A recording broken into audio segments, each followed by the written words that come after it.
Do you know?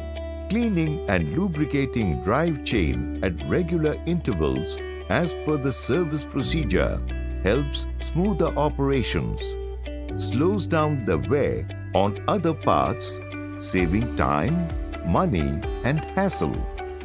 Over a period of time, grease and dust gets accumulated on the chain and prevents its smoother movement, leading to faster wear out of the pins and rollers, resulting in chain stretch.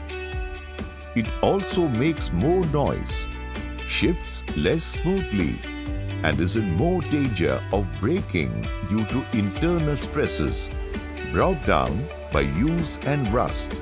Clean the drive chain with dry cloth with the help of True Spray.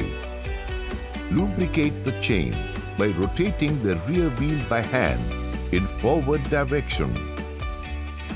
After lubrication, let the vehicle be parked for 10 to 15 minutes. Please remember, always wear gloves for protection of hands.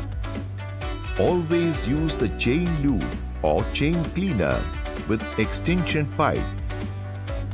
Never apply grease on O-ring chains for lubrication.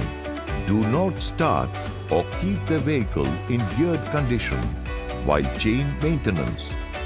Do not use a steam cleaner, a high pressure cleaner, a wire brush, non-recommended solvent, or abrasive cleaner for your vehicle's drive chain cleaning that can damage the part